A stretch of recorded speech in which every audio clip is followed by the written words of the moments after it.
ಪ್ರಕರಣ ಸಂಬಂಧ ರಾಜ್ಯಪಾಲರಿಗೆ ಸಿಎಂ 60 ಪುಟಗಳ ಉತ್ತರ ಕೊಟ್ಟಿದ್ದಾರಂತೆ. ಮತ್ತೆ ಕಳೆದ ಭಾನುವಾರನೇ ಕೊಟ್ಟಿದ್ದರು. ನನ್ನ ಮೇಲಿರೋ ಆರೋಪ ಎಲ್ಲ ನಿರಾಧಾರ, ನನಗೆ ನೀವು ನೋಟಿಸ್ ಕೊಟ್ಟಿರೋದು ಕ್ರಮಬದ್ಧವಲ್ಲ, ಅಧಿಕಾರದಲ್ಲಿದ್ದಾಗ ಸ್ವಜನ ಪಕ್ಷಪಾತ ಮಾಡಿಲ್ಲ, ಕಾನೂನು ಬಾಹಿರವಾಗಿ ಮಾಡಿಲ್ಲ ಡ್ಯಾಶ್ ಡ್ಯಾಶ್ ಅಂತ ಅವ್ರದ್ದು ಡಿಫೆನ್ಸ್ ಅವ್ರು ಕೊಟ್ಕೊಂಡಿದ್ದಾರೆ. ಈಗ ಆಮೇಲೆ ಆಪರೇಷನ್ ಕಮಲ ವಿಫಲ ಅಂತೆಲ್ಲ ಹೇಳಿದ್ದಾರೆ. ನನಗೇನು ಆಪರೇಷನ್ ಕಮಲದ ಬಗ್ಗೆ ನನಗೇನು ಭಾಳ ನಂಬಿಕೆ ಇಲ್ಲ. ಸಿ ಎಂ ಹೇಳ್ಕೋಬೋದು ಬೇಕಾರೆ, ನನಗೇನು ಅದ್ರ ಬಗ್ಗೆ ಅಷ್ಟು ದೊಡ್ಡ ನಂಬಿಕೆ ಇಲ್ಲ. ಯಾವ ಆಪರೇಷನ್ ಕಮಲ ಸರ್? 60 ಜನ ಕರ್ಕೊಂಬರೋ ಆಪರೇಷನ್ ಕಮಲ ಇಲ್ಲ ಬಂತು, ಅವ್ರಿಗೆ ಆಪರೇಷನ್ ಆಗ್ಬಿಡತ್ತೆ ಅಷ್ಟೇ. ಅದು ಅಷ್ಟು ಸಾಧ್ಯ ಕರ್ಕೊಂಬರೋ ಅಷ್ಟೊಳಗಡೆ. ಆಮೇಲೆ ಮತ್ತೆ ನಾಳಿದ್ದು ವಿಪಕ್ಷಗಳ ಬಣ್ಣ ಎಲ್ಲ ಬಯಲು ಮಾಡಿಬಿಡ್ತೀನಿ ಅಂತಂದಿದ್ದಾರಂತೆ. ದಯವಿಟ್ಟು ಮಾಡಿ ಸರ್, ನಾವು ಕಾಯ್ತಾ ಕೂತಿದ್ದೀವಿ, ನಮಗೂ ಸಾಕಾಗೋಗಿದೆ. ಯಾಕೆ ಸರ್? ಅದೇ ಬಣ್ಣಗಳನ್ನೆಲ್ಲ ನೋಡಿ ನೋಡಿ ನೋಡಿ ನೋಡಿ ಎಷ್ಟು ಬಣ್ಣಗಳು ಅಂತ. ಆಮೇಲೆ ಯಡಿಯೂರಪ್ಪ ವಿರುದ್ಧ ಪೋಕ್ಸೋ ಕೇಸ್ ಉಲ್ಲಂಘಿಸಿದ ಸಿಎಂ ರಾಜಕೀಯ ನಿವೃತ್ತಿ ಪಡೆಯೋದು ಒಳಿತು. ಮಾಜಿ ಮುಖ್ಯಮಂತ್ರಿಗಳ ಮಾತ್ರ ಅವ್ರ ನಡವಳಿಕೆಯಲ್ಲಿ ಗೊಂದಲ ಇದೆ. ಡಿ ಕೆ ಶಿವಕುಮಾರ್ನ ಮತ್ತೆ ಜರೆದಿದ್ದಾರೆ ಅವರು. ಅಶೋಕ್ ಅವರು ದಾಳಿ ಮಾಡ್ಕೊಂಡಿದ್ದಾರೆ ಒಬ್ಬರ ಮೇಲೆ ಒಬ್ಬೊಬ್ಬರು. ಈ ಉತ್ಸಾಹ ಬೇರೆದಲ್ಲಿ ಕೇಳಬೇಡಿ, ಇದರಲ್ಲಿ ಭಾಳ ಚೆನ್ನಾಗಿರುತ್ತೆ ಉತ್ಸಾಹ. ಬೇರೆದು ಕೇಳಿ. ಸರ್ ಅವೆಲ್ಲ ಕೇಳಲ್ಲ, ಹೈಕಮಾಂಡ್ ಹೇಳಬೇಕು. ಅದೆಲ್ಲ ಹೈಕಮಾಂಡ್ ಅಲ್ಲ, ಎಲ್ಲ ಇರುತ್ತೆ. ಹಿಂದೆ ಇರಲಿಲ್ವಾ ಇದೆ ಅಂದ್ಬಿಟ್ರೆ ಆಯ್ತು ಅಷ್ಟೇ. ಕಮಲ ಮಾಡೋಕ್ಕೆ ಪ್ರಯತ್ನ ಮಾಡಿದ್ರು, ಅದಾಗಲಿಲ್ಲ.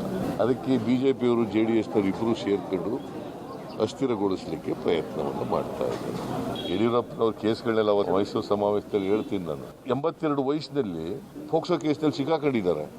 ಕೋರ್ಟ್ನವರ ದಯೆಯಿಂದ ಬದುಕಿದ್ದಾರೆ. ಅವರು ಜೈಲಿಗೆ ಹೋಗಿಲ್ಲ ಅಷ್ಟೇ, ಅದ್ರ ಜಾಮೀನೇ ಸಿಕ್ಕಾಗಿಲ್ಲ. ಅದರಲ್ಲಿ ಪೋಕ್ಸೋ ಕೇಸ್ ಆಗಿದೆ ಅವ್ರ ಮೇಲೆ ಅನ್ನೋದನ್ನ ಯಾರು ಅಲಗಳಿಯಕ್ಕಾಗಲ್ವಲ್ಲ. ಆರೋಪ ಅಲ್ವಾ ಸರ್? ಆಗಿದೆ, ಅದು ಆರೋಪನೇ, ಎಲ್ಲಾನು ಆರೋಪನೇ. ಇವ್ರ ಮೇಲೆ ಬಂದಿರೋದು ಆರೋಪನೇ, ಡಿ ಕೆ ಶಿವಕುಮಾರ್ ಬಂದಿರೋದು ಆರೋಪನೇ, ಇನ್ನಾರ ಕುಮಾರಸ್ವಾಮಿ ಬಂದಿರೋದು ಆರೋಪನೇ, ಎಲ್ಲ ಆರೋಪನೇ. ಬಟ್ ಕೋರ್ಟಿನ ದಯೇಂದ್ರು ಟ್ರೂ. ನೀವು ನಿಮ್ಮ CIDನೂ ಏನೋ 1.5 ತಿಂಗಳ 4 ತಿಂಗಳ 3 ತಿಂಗಳ ಬಾಯಿ ಮುಚ್ಕೊಂಡು ಕೂತಿದ್ರಲ್ಲ, ನೀವು ಏನೂ ಮಾಡಿರಲಿಲ್ವಲ್ಲ. ಯಾವ ದಯ ತೋರಿಸಿದ್ರಿ? ಏನಕ್ಕೆ ಇದು ಅದು ಹೇಗದು? ಯಾಕೆ ಆಗಿರಲಿಲ್ಲ? ಎಲ್ಲ ನಿಮ್ಮ ಅನುಕೂಲಕ್ಕೆ ಬಂದಾಗ ಅದನ್ನು ಎತ್ಕೊಂಡು ಅನುಕೂಲಕ್ಕೆ ಹೇಳ್ತಾರೆ ಇವ್ರುಗಳು. ಇವರು ರಾಜೀನಾಮೆ ಕೊಡ್ಲಿ ಅಂತ ರಾಜಕೀಯ ನಿವೃತ್ತಿ ಪಡೆಯಿದೆ ಅಂತ. ಇನ್ನು ಮೂಡ ಅಕ್ರಮ ವಿರುದ್ಧ ಬಿಜೆಪಿ JDS ಕೈಗೊಂಡಿರುವಂತಹ ಪಾದಯಾತ್ರೆ 5ನೇ ದಿನವನ್ನು ಪೂರೈಸಿದ್ದು ಮಂಡ್ಯ ತಲುಪಿದೆ. ದೋಸ್ತಿ ನಾಯಕರಿಗೆ ಅದ್ದೂರಿ ಸ್ವಾಗತ ಕೂಡ ಸಿಕ್ಕಿದೆ. ಪಾದಯಾತ್ರೆಯಲ್ಲಿ ಕುಮಾರಸ್ವಾಮಿ ಬೆಂಬಲಿಗರು ಮತ್ತು ಮಾಜಿ ಶಾಸಕ ಪ್ರೀತಂ ಗೌಡ ಬೆಂಬಲಿಗರ ನಡುವೆ ಗಲಾಟೆ ಆಗಿದೆ. ಒಬ್ಬರ ಪರ ಒಬ್ಬರು ಘೋಷಣೆ ಕೂಕೊಂಡಿದ್ದಾರೆ. ಈ ವೇಳೆ ಮಾತನಾಡಿದ ಕುಮಾರಸ್ವಾಮಿ, ಯಾರೂ ಗೊಂದಲ ಮಾಡ್ಕೊಳ್ಬೇಡಿ, ಕೆಲ ಕಿಡಿಗೇಡಿಗಳು ಬಿಜೆಪಿ JDS ಸಂಬಂಧ ಹಾಳು ಮಾಡೋಕೆ ಪ್ರಯತ್ನವನ್ನ ನಡೆಸ್ತಾ ಇದ್ದಾರೆ ಅಂತ ಪ್ರೀತಂ ಗೌಡ ಹೆಸರು ಹೇಳದೆ ಹರಿಹಾಯ್ದ್ರು. ಈ ವೇಳೆ ಕೂಡ ಗಲಾಟೆ ಆಯಿತು. ನಂತರ ಪೊಲೀಸರು ಮಧ್ಯಪ್ರವೇಶ ಮಾಡಿ ಪರಿಸ್ಥಿತಿಯನ್ನ ತಿಳಿಗೊಳಿಸಿದ್ರು. ಕುಮಾರಸ್ವಾಮಿ ಕೂಡ ಎಲ್ಲರನ್ನ ಸಮಾಧಾನ ಪಡಿಸಿದ್ರು. ಏನು ಲಕ್ಷ್ಮಿ ಅವ್ರದ್ದು ಹಿಂಗಾಗೋಯ್ತಾ ಲೈಫು? ಸರ್ ಬರ್ಲಿಲ್ಲ. ನೋ ಲಕ್ಷ್ಮಿ, ವರಮಹಾಲಕ್ಷ್ಮಿಗೆ ನೋ ಲಕ್ಷ್ಮಿ. ಓನ್ಲಿ ವರ. ಬಟ್ ವರ ಎಕ್ಸಿಕ್ಯೂಷನ್ ಆಮೇಲೆ ಆಗ್ಲಿಲ್ಲ ಸದ್ಯಕ್ಕೆ. ಹೌದು, ಇನ್ನೂ ಆಗಿಲ್ವಂತೆ. ಏನ್ರಿ ಮೇಡಮ್ ಇನ್ನೂ ಕಾಸು ಕೊಟ್ಟಿಲ್ವಂತಲ್ಲ. ತಾಂತ್ರಿಕ ದೋಷ ಇದೆ, ಅದು ಇವತ್ತು ನಾಳೆ ಅಂದ್ಬಿಟ್ರು. ಅದಕ್ಕೆ ಹೋಗಿರಲ್ಲ, ಹಂಗ ಅನ್ಕೊಂಡು ಸುಮ್ಮನಾಗ್ಬೇಕ? ತಾಂತ್ರಿಕ ಸಮಸ್ಯೆ. ಸರಿ ಹೋಯ್ತು, ಕೊಳೀತಿದೆ ದುಡ್ಡು, ಕೊಡಕ್ ಸಮಸ್ಯೆ, ಕೊಡಕ್ ತಾಂತ್ರಿಕ ಸಮಸ್ಯೆ. ನಿಮ್ಮ ಹೆಸರಿನಲ್ಲೇ ಲಕ್ಷ್ಮಿ ಇಟ್ಕೊಂಡು ಗೃಹಲಕ್ಷ್ಮಿ ಅಂತ ಯೋಜನೆಗೆ ಹೆಸರು ಕೊಟ್ಟು ಅದ್ರಲ್ಲಿ ವ್ಯಾಪ್ತಿಯಲ್ಲಿ ಬಂದಿರೋ ಹೆಣ್ಮಕ್ಳನ್ನೆಲ್ಲ ಈ ರೀತಿ ಆಟ ಆಡಿಸೋದು ನ್ಯಾಯನಾ? ಬರಿಗೈ ಲಕ್ಷ್ಮಿ ನ್ಯಾಯನಾ? ಸರಿ ಅಲ್ಲ. ವರಮಹಾಲಕ್ಷ್ಮಿ ಹಬ್ಬದ ದಿನ ಬರದೇ ಇದ್ರೆ ಎಲ್ಲ ಕಡೆ ಹೆಣ್ಣು ಮಕ್ಕಳು ಈ ಸರ್ಕಾರಕ್ಕೆ ಶಾಪ ಹಾಕಿ ಪೂಜೆ ಮಾಡಿ ಹಬ್ಬದಲ್ಲಿ. ನೋಡಿ, ವರ ಬೇಕಾ ಅಥವಾ ಶಾಪ ಬೇಕಾ? ಶಾಪ ಹಾಕಿ ಪೂಜೆ ಮಾಡಿ ಹೇಳ್ತೀರಿ. ಹಾಳಾಗೋಗಿ ನೀವು ಅಂತ ಪೂಜೆ ಮಾಡಿ. ಅವತ್ತು ಅದು ವರ್ಕ್ ಆಗತ್ತೋ ಬಿಡುತ್ತೋ, ಮನ್ಸ್ಕಾರು ನೆಮ್ಮದಿ ಸಿಕ್ಕತ್ತೆ. ಮೋಸ ಮಾಡಿದ್ರು, ದೋಖಾ ಗಿರಾಕಿಗಳಾಗ್ಬೇಡಿ. ಸರ್ಕಾರದವರು ಕೊಡ್ತೀವಿ ಅಂದ್ರೆ ಕೊಡಿ, ಇಲ್ದ್ರೆ ಖಾಲಿ ಮಾಡಿ ಜಾಗ ಅನ್ಬೇಕು. ಯಾವನಾರು ಬರೀ ಸುಳ್ಳು ಹೇಳ್ತಾರೆ. ತಾಂತ್ರಿಕ ಅಂತೆ. ಎಷ್ಟು ದಿನದ? ಏನು ಗೇರು, ಲಿವರು, ಟೈರು, ಎಂಜಿನ್ನು, ತಾಂತ್ರಿಕ. ಎಸ್, ವಕ್ಫ್ ಬೋರ್ಡ್ನಲ್ಲಿ ಅಮೂಲಾಗ್ರ ಬದಲಾವಣೆ ತರಲು ಕೇಂದ್ರ ಸರ್ಕಾರ ಮುಂದಾಗಿದೆ. ನಾಳೆ ತಿದ್ದುಪಡಿ ಮಸೂದೆಯನ್ನು ಲೋಕಸಭೆಯಲ್ಲಿ ಮಂಡಿಸಲಿದೆ. ವಕ್ಫ್ ಬೋರ್ಡ್ ಕಾಯ್ದೆಯಲ್ಲಿ ಒಟ್ಟು 40 ತಿದ್ದುಪಡಿಗಳನ್ನು ಮಾಡಲಾಗಿದ್ದು, ಇದಕ್ಕೆ ಶುಕ್ರವಾರವೇ ಮೋದಿ ಸಂಪುಟ ಅನುಮೋದನೆಯನ್ನು ಕೊಟ್ಟಿತ್ತು. ವಕ್ಫ್ ಬೋರ್ಡ್ನಲ್ಲಿ ಮಹಿಳಾ ಪ್ರಾತಿನಿಧ್ಯ ಕಲ್ಪಿಸುವುದು ಮೋದಿ ಸರ್ಕಾರದ ಪ್ರಮುಖ ಉದ್ದೇಶವಾಗಿದೆ. ಅಲ್ಲದೆ ವಕ್ಫ್ ಬೋರ್ಡ್ ಅಧಿಕಾರಿಗಳಿಗೆ ಮಿತಿ ಹೇರುವ ಉದ್ದೇಶವನ್ನು ಕೂಡ ಮಸೂದೆ ಹೊಂದಿದೆ. ಆದರೆ ಇದಕ್ಕೆ ಮುಸ್ಲಿಂ ಪರ್ಸನಲ್ ಬೋರ್ಡ್ ತೀವ್ರ ವಿರೋಧವನ್ನು ಹೂಡಿದೆ.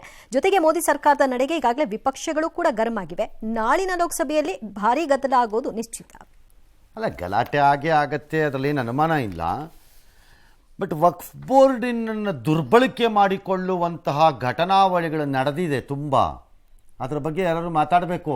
ಅದಕ್ಕೆ ಮಿತಿ ಹೇರೋದು ಈಗ. ಅದಕ್ಕೊಂದು ಬೇಕಾಗಿತ್ತದು ಏನಾದ್ರು ಒಂದು ರೀತಿ ಕಂಟ್ರೋಲ್. ಯಾಕಂದ್ರೆ ಅದನ್ನ ಮಿಸ್ಯೂಸು ಮಾಡ್ಕೊಂಡ್ಬಿಟ್ಟಿದ್ದಾರೆ ಅದರ ಪ್ರಾಪರ್ಟೀಸ್ನ.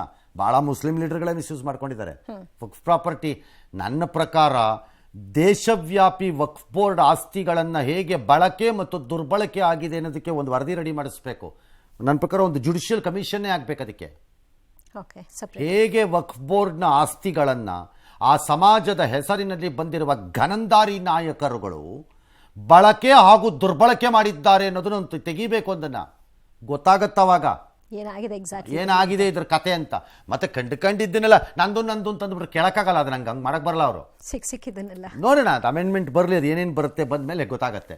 ಈ ರೇಣುಕಾಸ್ವಾಮಿ ಕೊಲೆ ಕೇಸಲ್ಲಿ ಜೈಲಲ್ಲಿರೋ ದರ್ಶನ್ ವಿರುದ್ಧ ಒಂದು ದೊಡ್ಡ ಸಾಕ್ಷ್ಯ ಬಂದಂಗೆ ಕಾಣಿಸ್ತಾ ಇದೆ. ಗೊತ್ತಿಲ್ಲ, ಅವ್ರು ಧರಿಸಿದ ಬಟ್ಟೆಗಳ ಮೇಲೆ ರೇಣುಕಾಸ್ವಾಮಿ ರಕ್ತದ ಕಲೆ ಇರೋದು ಬಂದಿದೆಯಂತೆ. ಇಲ್ಲ FSL ಎಲ್ಲಿಂದ ಬಂದಿದೆ ಅಂತ ಹೇಳ್ತಿದ್ದಾರೆ. ಅದೇ ಆಗಿದ್ರೆ ಇಟ್ ವಿಲ್ ಬಿ ಟಫ್. ತುಂಬ ಬಲವಾದ ಸಾಕ್ಷ್ಯನೇ ಅದು. ಅದು ಸಣ್ಣದಲ್ಲ ಅದು. ಜೊತೆಗೆ ಸ್ಪೆಷಲ್ ಕೋರ್ಟ್ ಬೇಕು, ತ್ವರಿತಗತಿಯ ನ್ಯಾಯಾಲಯ ಬೇಕು ಅಂತ ಪೊಲೀಸ್ನವ್ರು ಮನವಿ ಬೇರೆ ಮಾಡಿದ್ದಾರೆ. ಈ ಮಧ್ಯೆ ಜೈಲೂಟನೇ ಫಿಕ್ಸ್ ಆಗೋಂಗಿದೆ. ಯಾಕಂದರೆ ಜೈಲಾಧಿಕಾರಿಗಳು ಅವ್ರಿಗೆಲ್ಲ ಆರೋಗ್ಯ ಎಲ್ಲ ಚೆನ್ನಾಗಿದೆ, ಯಾವ ಸ್ಪೆಷಲ್ ಊಟನೂ ಏನು ಬೇಕಾಗಿಲ್ಲ ಮನೆಯಿಂದ ಅಂತ ರಿಪೋರ್ಟ್ ಏನೋ ರೆಡಿ ಮಾಡಿ ಕೋರ್ಟಿಗೆ ಕೊಡ್ತಾರಂತೆ. ಇನ್ನು ಉತ್ತರ ಕನ್ನಡದ ಶಿರೂರಿನಲ್ಲಿ ಗುಡ್ಡ ಕುಸಿತ ಆಗಿತ್ತು. ಅದು ಮಾಸುವ ಮುನ್ನವೇ ಇದೀಗ ಕಾರವಾರ ಬಳಿ 41 ವರ್ಷದ ಹಳೆಯ ಸೇತುವೆ ಕುಸಿದಿದೆ. ಪರಿಣಾಮ ಮಧ್ಯರಾತ್ರಿ ಕುಸಿದಿತ್ತು. ಲಾರಿ ಚಾಲಕ ಸಮೇತವಾಗಿ ಲಾರಿ ನದಿಗೆ ಬಿದ್ದಿತ್ತು. ಚಾಲಕನನ್ನ ಸ್ಥಳೀಯರು ಪಾರು ಮಾಡಿದ್ದಾರೆ, ಬದುಕುಳಿದಿದ್ದಾರೆ. ಆದರೆ ಲಾರಿ ಇನ್ನೂ ಕೂಡ ನದಿಯಲ್ಲೇ ಇದೆ. ಸದ್ಯ ಈ ಸೇತುವೆ ಮೇಲೆ ಸಂಚಾರವನ್ನ ನಿರ್ಬಂಧಿಸಿದ್ದಾರೆ ಡಿಸಿ. ಸಿಎಂ ಸೂಚನೆ ಮೇರೆಗೆ ಸೇತುವೆ ಗುಣಮಟ್ಟದ ಬಗ್ಗೆ IRB ಕಂಪನಿಯಿಂದ ವರದಿಯನ್ನ ಕೇಳಿದ್ದಾರೆ. ಸಚಿವ ಸೇತುವೆ ಅಲ್ರಿ, ಪಕ್ಕದ ಹೊಸ ಹಳೆ ಸೇತುವೆ ಸರ್ ಬಿದ್ದಿರೋದು. ಇದು ಅದಕ್ಕೆ ಹೊಸ ಸೇತುವೆ ಮೇಲೆ ನಿರ್ಬಂಧಿಸಿರೋದು. ಈಗ ಹಳೆ ಸೇತುವೆ ಅಲ್ಲ, ಹಳೆ ಸೇತುವೆ ಮೂರು ಭಾಗ ಆಗುತ್ತೆ. ಆಲ್ ರೈಟ್, ಸೇತುವೆ ಇದೆ ಇಲ್ಲಿ ಹೊಸದು, ಇನ್ನೊಂದು ಎರಡನೇದು. ಇದು ಸೇತುವೆ, ಇದು ಹಳೆ ಸೇತುವೆ. ಬಟ್ ಹೊಸದಕ್ಕೆ ಗುಣಮಟ್ಟಕ್ಕೆ ಖಾತ್ರಿ ಕೊಡಿ ಅಂತ ಅವ್ರು ಕೇಳಿರೋದು DC. ಅದು ಏನೇ ಅದು ಇದಲ್ಲ, ಅದು ಹಳೇದಲ್ಲ, ಹಳೇದು ಬಿದ್ದೋಗಿದೆ ಕರೆಕ್ಟು. ಹೊಸದಕ್ಕೆ ಕೊಡಿ ಅಂತ ಕೇಳಿದ್ದಾರೆ. ನೋಡೋಣ ಏನು ಕೊಟ್ಟರು ಕಳಿಸ್ತಾರೆ, ಇಲ್ರಿ ಇಲ್ಲ ಅಷ್ಟೆ. ರಾಜ್ಯದಲ್ಲಿ ಮಳೆಯ ಪ್ರಮಾಣ ಕಡಿಮೆ ಆಗ್ತಾ ಇದೆ. ಕೆಲವು ಭಾಗಗಳಲ್ಲಿ ಅವಾಂತರ ಇದೆ. ಮಹಾರಾಷ್ಟ್ರದಲ್ಲಿ ಭಾರಿ ಮಳೆ ಇದೆ, ಹಾಗಾಗಿ ಕೆಲ ಭಾಗಗಳಲ್ಲಿ ಉತ್ತರ ಕರ್ನಾಟಕದಲ್ಲಿ ಪ್ರವಾಹ ನಿಲ್ತಿಲ್ಲ. ಅದ್ಯಾವುದೋ ದೇವಸ್ಥಾನ, ಯಲ್ಲಮ್ಮ ದೇವಿ ದೇವಸ್ಥಾನಕ್ಕೆ ಅಫ್ಜಲ್ಪುರದಲ್ಲೆಲ್ಲ ಅರ್ಚಕರೆಲ್ಲ ಬೋಟ್ ಮೂಲಕ ಹೋಗಿ ಪೂಜೆ ಮಾಡಬೇಕಾಗಿದೆಯಂತೆ. ಇನ್ನೊಂದು ಕಡೆ ಕೊಯ್ನಾ ಜಲಾನಯನ ಪ್ರದೇಶದಲ್ಲಿ ಮಳೆ ಕಡಿಮೆ ಆಗಿದೆ. ಕಾರಣ ಕೊಯ್ನಾ ಡ್ಯಾಮಿಂದ ಕೃಷ್ಣಾ ನದಿಗೆ ನೀರು ಹರಿಸೋದನ್ನು ಕಡಿಮೆ ಮಾಡಿದ್ದಾರೆ. ಆದರೂ ಚಿಕ್ಕೋಡಿಯ ಕೆಲವು ಭಾಗದಲ್ಲೆಲ್ಲ ಸೇತುವೆಗಳು ಮುಳುಗಿರೋದು, ಪ್ರವಾಹ ಸ್ಥಿತಿ ಕಾಣಿಸ್ತಿದೆ. ಶಿರಾಡಿ ಘಾಟಲ್ಲಿ 24 ಗಂಟೆ, ದಿನದ 24 ಗಂಟೆ ಎಲ್ಲ ವಾಹನಗಳ ಸಂಚಾರಕ್ಕೆ ಈಗ ಅವಕಾಶವನ್ನು ಕೊಟ್ಟಿದ್ದಾರೆ. ಬೆಂಗಳೂರಿನಲ್ಲಿ ನಿನ್ನೆ ಮತ್ತು ಇವತ್ತೆರಡು ದಿನ ಸಂಜೆ ಆದ ನಂತರ ಒಂದು ಸಣ್ಣದಾಗಿ ಮಧ್ಯಮ ವರ್ಗವರೆಗೆ, ಮೊನ್ನೆ ತುಂಬ ಚೆನ್ನಾಗೇ ಬಂತು ಅಲ್ಲ, ಮೊನ್ನೆ ವಿಪರೀತ ಮಳೆನೇ ಇತ್ತು, ಬಂದಿದೆ. ಇನ್ನು ಬೆಳಗಾವಿ ಜಿಲ್ಲೆ ಕಿತ್ತೂರು ತಾಲೂಕಿನ ನಿಂಗಾಪುರದಲ್ಲಿ ಗ್ರಾಮಸ್ಥರು ಕೆರೆ ಹಿನ್ನೀರಾಗ್ಬಿಟ್ಟಿತ್ತಂತೆ. ಸರಿ, ರಬ್ಬರ್ ಟ್ಯೂಬ್ ತೊಗೊಂಡು ಹೋಗಿ ಸಂಚಾರ ಮಾಡ್ತಿದ್ರಂತೆ, ಬೇರೆ ದಾರಿ ಇಲ್ಲದೆ ಪಾಪ. ಆಮೇಲೆ ನಮ್ಮಲ್ಲಿ ವರದಿ ಮಾಡಿದ್ರಂತೆ. ವರದಿ ಮಾಡಿದ್ಮೇಲೆ ತಾಲೂಕು ಆಡಳಿತ ಬೇಗ ಅಲ್ಲಿಗೊಂದು ದೋಣಿ ವ್ಯವಸ್ಥೆನೇನೋ ಮಾಡಿಕೊಟ್ಟಿದ್ದಾರೆ. ತುಂಗಭದ್ರಾ ನದಿಯಲ್ಲಿ ಒಂದು 7 ನಾಯಿ ಕೊಚ್ಚೋಗ್ತಿತ್ತಂತೆ. ಸ್ಥಳೀಯರ ಸಹಕಾರದಿಂದಾಗಿ ಅಗ್ನಿಶಾಮಕ ದಳದವರು ಅದನ್ನು ರಕ್ಷಣೆ ಮಾಡಿದ್ದಾರೆ. ಅಮೆರಿಕ ಅಧ್ಯಕ್ಷೀಯ ಚುನಾವಣೆಯಲ್ಲಿ ರಿಪಬ್ಲಿಕನ್ ಪಕ್ಷದಿಂದ ಸ್ಪರ್ಧೆ ಮಾಡಿರುವ ಡೊನಾಲ್ಡ್ ಟ್ರಂಪ್ ಸೇರಿ ಹಲವರ ಹತ್ಯೆಗೆ ಸಂಚು ರೂಪಿಸಿದ ಪಾಕಿಸ್ತಾನಿಯನ್ನ FBI ಬಂಧಿಸಿದೆ. ಈ ಮೂಲಕ ಹತ್ಯೆ ಸಂಚು ಭಗ್ನಗೊಂಡಿದೆ. ಇರಾನ್ನಿಂದ ಸುಪಾರಿ ಪಡೆದಿದ್ದ ಪಾಕಿಸ್ತಾನದ ಆಸಿಫ್ ಮರ್ಚೆಂಟ್ ಅಮೆರಿಕನ್ನರನ್ನ ಕೊಲ್ಲೋದಕ್ಕೆ ಬಾಡಿಗೆ ಹಂತಕರನ್ನ ನೇಮಿಸುವ ಪ್ರಯತ್ನವನ್ನ ನಡೆಸಿದ್ದ. ಇದರ ಕಾರ್ಯಾಚರಣೆ ನಡೆಸಿ ಕೊನೆಗೆ ಬಂಧಿಸಿ ವಿಚಾರಣೆಗೆ ಒಳಪಡಿಸಿದ್ದಾರೆ.